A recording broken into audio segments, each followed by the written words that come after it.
Everyone, welcome back to Brainypedia skills. I am Neha, your polity teacher. And आज का जो हमारा टॉपिक है वो है salient features of Indian constitution. यानी कि आज की क्लास में हम समझेंगे इंडियन कॉन्स्टिट्यूशन के कुछ साइलेंट फीचर्स को। तो चलिए स्टार्ट करते हैं। सबसे पहला साइलेंट फीचर जो हो जाता है हमारे संविधान का, हमारे कॉन्स्टिट्यूशन का, वो होता है lengthiest constitution in the world.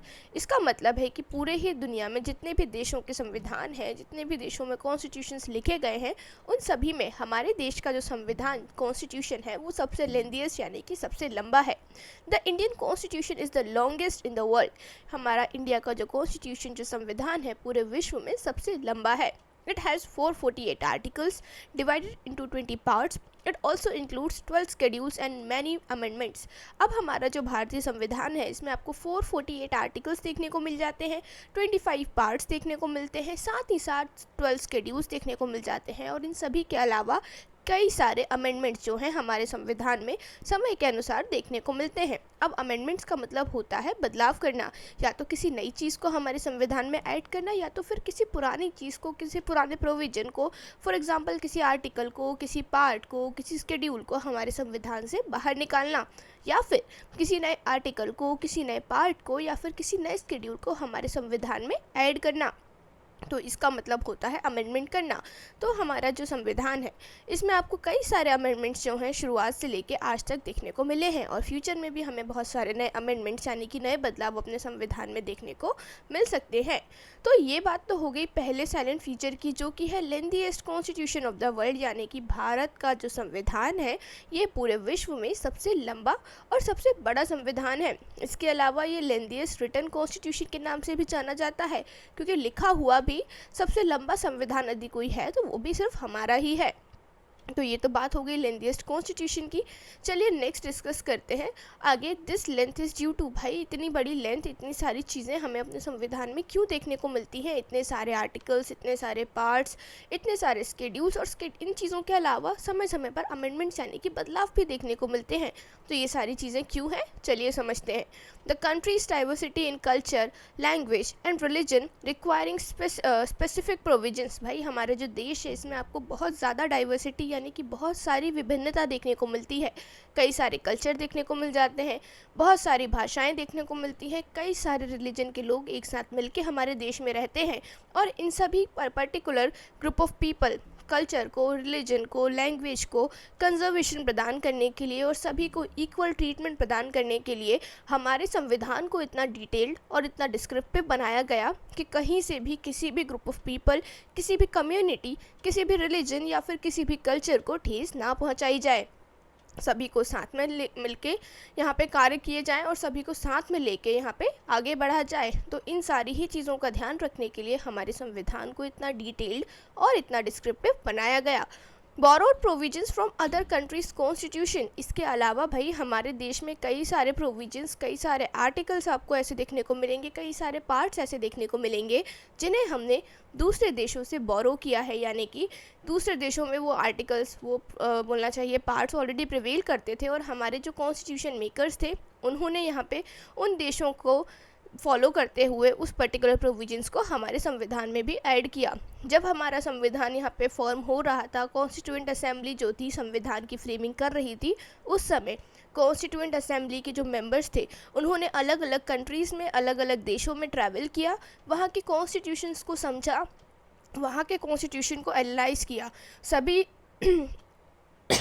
Sorry basically जो हमारे कॉन्स्टिट्यूएंट असेंबली के मेंबर्स थे, फ्रेमवर्क कर रहे थे जो कि हमारे संविधान का, वो उस समय पूरे ही कॉन्स्टिट्यूशन की मेकिंग के टाइम पे, जो कि 2 years 18 days और 2 years 11 month और 18 days होता है, अप्रॉक्सीमेटली हम इसे 3 years कंसिडर करते हैं। उन 3 सालों के टाइम पीरियड में उन्होंने अलग अलग कंट्रीज़ में, अलग अलग देशों में ट्रैवल किया, वहाँ के संविधानों को, वहाँ के कॉन्स्टिट्यूशंस को गो थ्रू किया, एनालाइज किया, और वहाँ की जो अच्छी अच्छी बातें उन्हें लगी, उन्होंने उन अच्छे अच्छे प्रोविजंस, अच्छी अच्छी बातों को अडॉप्ट करके हमारे संविधान में ऐड किया, ताकि हमारे संविधान को हम बेहतर से बेहतर बना सकें, और हमारे संविधान में हमारे देश में रहने वाली कोई भी कम्युनिटी, कोई भी सिटीज़न, कोई भी कल्चर कल्चर या फिर कोई भी ग्रुप ऑफ पीपल जो है वो लेफ्ट आउट फील ना कर सके।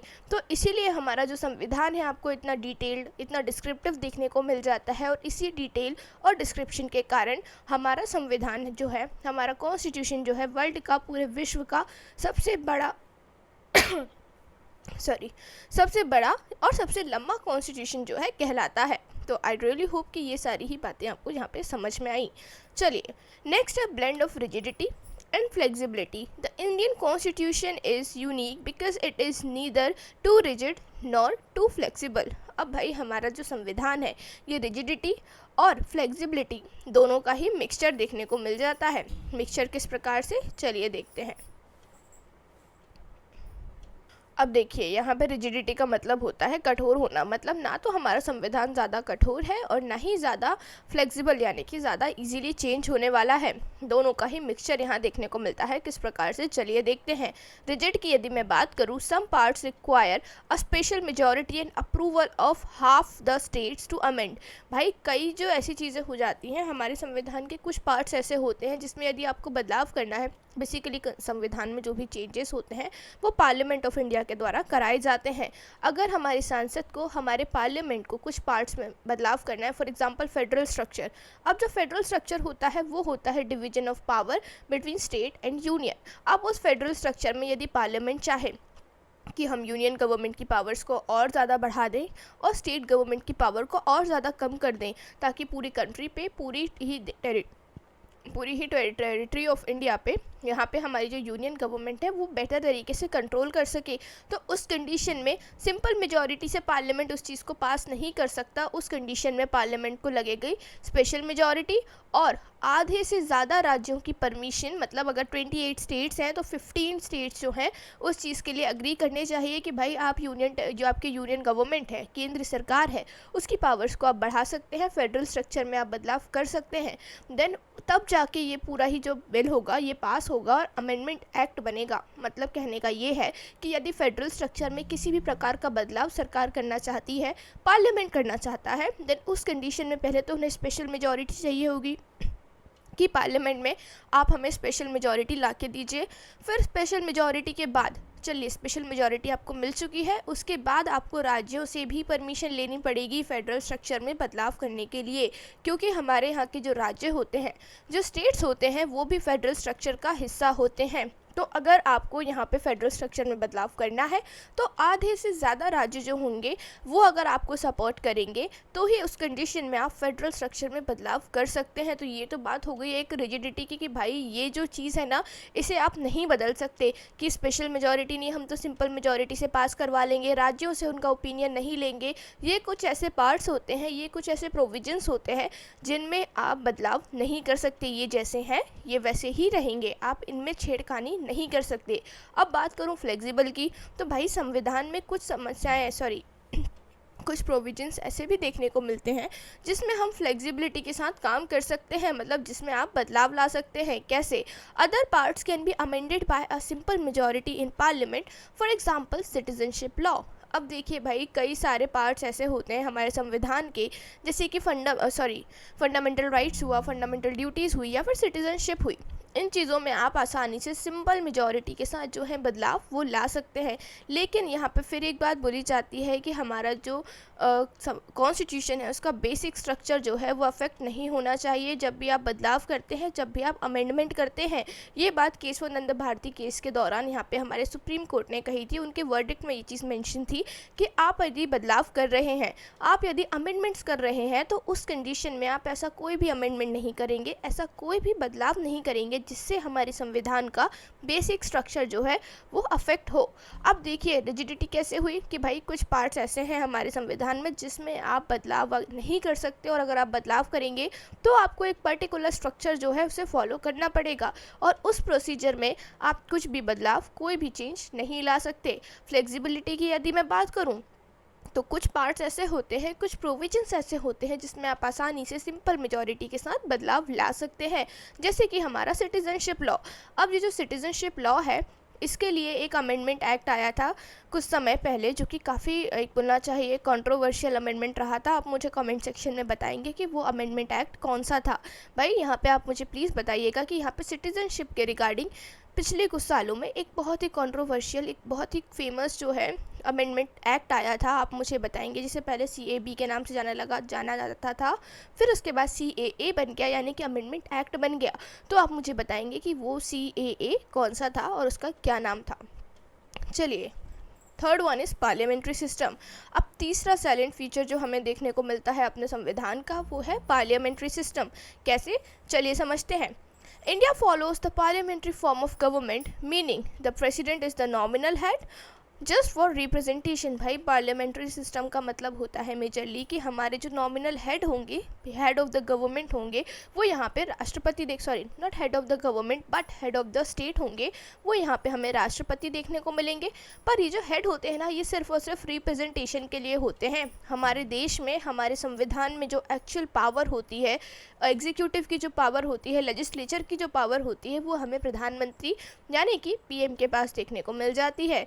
अब देखिए, पार्लियामेंट्री सिस्टम जो होता है, पार्लियामेंट बेसिकली 3 बॉडीज से मिलके बनता है, जो कि है Lok Sabha, Rajya Sabha and our president यानी कि राष्ट्रपति। इन तीनों ही बॉडीज़ को मिला के बनता है हमारा पार्लियामेंट। पर इसके अलावा भी अगर मैं बात करूं, जो एक्चुअल एग्जीक्यूटिव और लेजिस्लेटिव पावर्स होती हैं, वो होल्ड करता है हमारे प्रधानमंत्री या फिर prime minister. Sorry for the disturbance everyone, my throat is not well today. So what I was saying is that कि भाई भले ही राष्ट्रपति हमारे हेड ऑफ द स्टेट होते हैं, पर उसके अलावा भी जो एक्चुअल पावर होती है वो प्रधानमंत्री यानी कि प्राइम मिनिस्टर के पास देखने को मिलती है।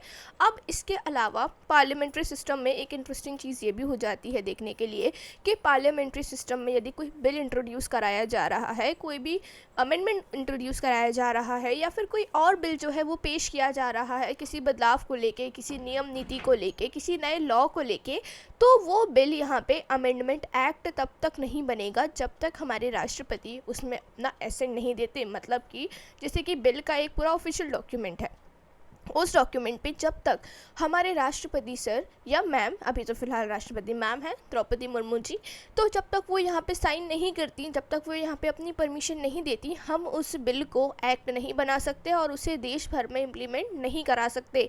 तो ये भी एक इम्पॉर्टेंट पॉइंट हो जाता है। राष्ट्रपति की एक पावर हो जाती है कि जब तक राष्ट्रपति परमिशन नहीं देंगी, तब तक यहाँ पे आप उस बिल को एक्ट नहीं बना सकते और उसका इम्प्लीमेंटेशन जो है नहीं करा सकते।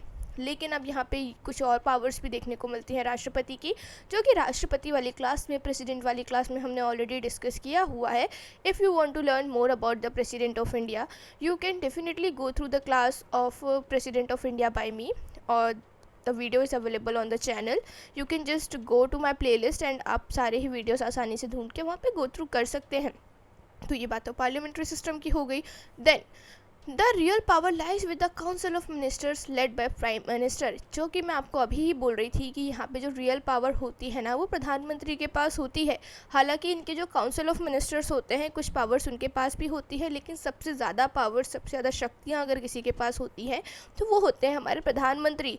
This ensures accountability as the council of ministers works directly under the parliament.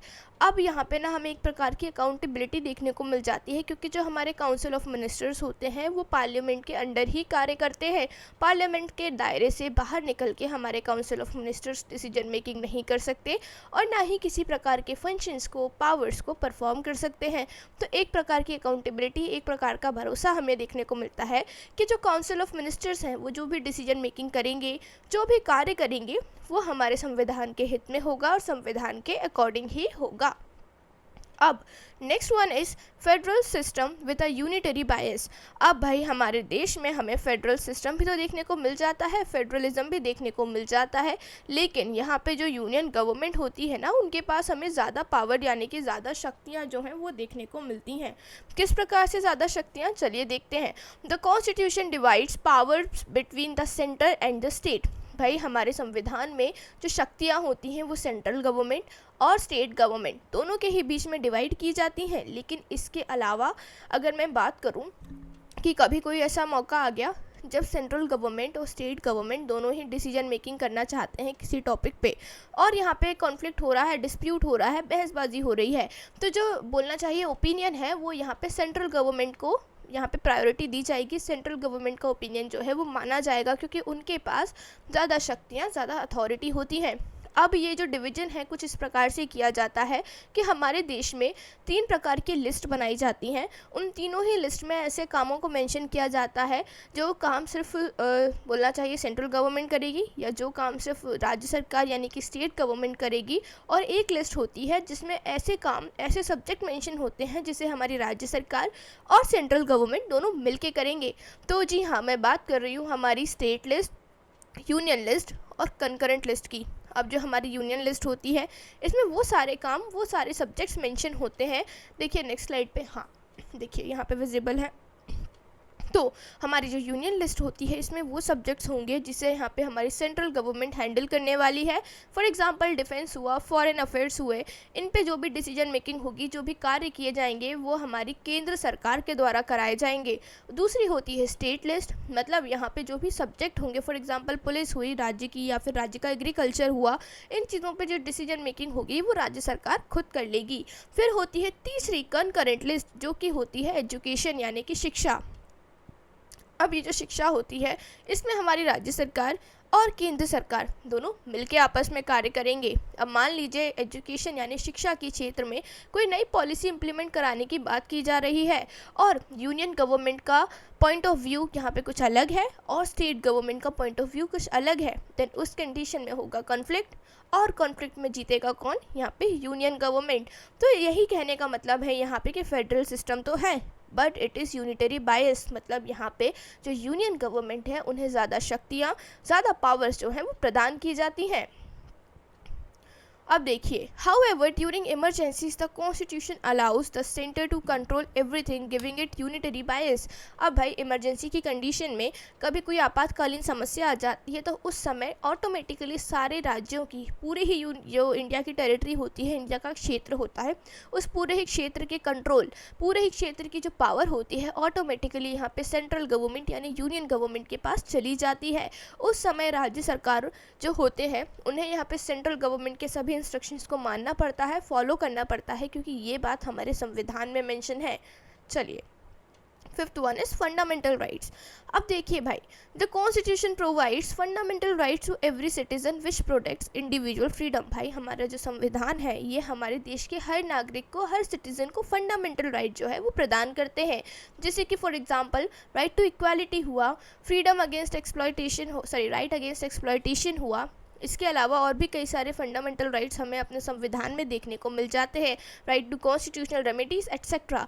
अब यहाँ पे ये सारे ही जो अधिकार होते हैं ना, हमें एक प्रकार की इंडिविजुअल फ्रीडम प्रदान करते हैं ताकि हम अपने समाज में, अपनी सोसाइटी में डिग्निटी के साथ, फ्रीडम के साथ जी सकें और कोई भी हमारे साथ किसी प्रकार का गलत व्यवहार ना कर सके। जैसे कि राइट टू इक्वालिटी यानी कि नो डिस्क्रिमिनेशन, मतलब कि अगर मेरे पास राइट टू इक्वालिटी है तो पूरी सोसाइटी में कोई भी मुझे किसी भी प्रकार से डिस्क्रिमिनेट नहीं कर सकता, यानी कि मेरे साथ किसी भी प्रकार के भेदभाव को प्रैक्टिस नहीं कर सकता।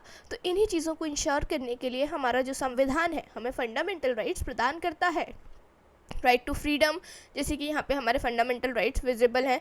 सबसे पहला है राइट टू इक्वालिटी यानी कि no discrimination. Right to freedom, for example speech हुआ, मूवमेंट हुआ, ऑक्यूपेशन के लिए होता है, और भी ऐसे प्रकार के 6 फ्रीडम्स हमें प्रदान किए जाते हैं। राइट अगेंस्ट एक्सप्लॉयटेशन, जिसमें कि कोई भी इंसान, कोई भी ग्रुप ऑफ पीपल या फिर कोई अदर इंडिविजुअल आपको या मुझे एक्सप्लॉइट नहीं कर सकता, किसी भी प्रकार का फोर्स लेबर नहीं करा सकता या फिर हमारी ह्यूमन ट्रैफिकिंग नहीं कर सकता। Right to freedom of religion, यानी आपको और मुझे अधिकार है कि हम किसी भी रिलीजन को फॉलो कर सकते हैं, किसी भी रिलीजन को मान सकते हैं, और यदि आपको और मुझे लगता है कि हमें किसी रिलीजन को फॉलो नहीं करना तो हम उस चीज़ के लिए भी बिल्कुल फ्री हैं। कल्चरल एंड एजुकेशनल राइट, यहाँ पे हमारे पास अधिकार होता है कि हम अपने कल्चर को यहाँ पे प्रिजर्व करें, उसे प्रोटेक्ट करके रख सकें। देन आता है राइट टू कॉन्स्टिट्यूशनल रेमेडीज, अगर इनमें से हमारा कोई भी फंडामेंटल राइट वायलेट किया जाता है, उसे नुकसान पहुँचाया जाता है, तो आपके और मेरे पास ये अधिकार है कि हम सुप्रीम कोर्ट के पास जाके इस चीज़ की शिकायत लगा सकते हैं। तो ये फंडामेंटल राइट्स जो हैं हमें हमारा कॉन्स्टिट्यूशन यानी कि हमारा संविधान जो है प्रदान करता है। And that's all for today's class everyone, क्योंकि इसके आगे के जो पार्ट्स हैं, इसके आगे के जो हमारे साइलेंट फीचर्स हैं, इसे हम नेक्स्ट क्लास में डिस्कस करेंगे, पार्ट 2 में डिस्कस करेंगे इस क्लास की। आई रियली होप कि आज के जो भी साइलेंट फीचर्स थे वो आप सभी को समझ में आए होंगे। आप सभी ने उसे बहुत बेहतर तरीके से समझा, बहुत बेहतर तरीके से यहाँ पे मैंने एक्सप्लेन करने की कोशिश की है उन चीज़ों को, and I really hope it was easy for you all to understand that. और अगर आगे के भी साइलेंट फीचर्स आप यहाँ पे लर्न करना चाहते हैं, समझना चाहते हैं, तो stay tuned for part 2 of this video. Part 2 में हम इन सारी चीज़ों को आगे कंटिन्यू करेंगे। आगे के जो बचे हुए पार्ट्स हैं, आगे के जो बचे हुए हमारे साइलेंट फीचर्स हैं, उसे हम डिस्कस करेंगे। एंड आई रियली होप आपकी प्रिपरेशन भी काफ़ी अच्छी चल रही है। You guys are preparing well for your examinations, and apart from that you guys are extremely healthy and happy as well. So at last I would like to say just one thing, that thanks for watching the video. If you like the video, please like the video, and जो सवाल मैंने आपसे पूछा था वो मुझे comment section में ज़रूर बताइएगा। And till then stay healthy and stay happy. Thank you.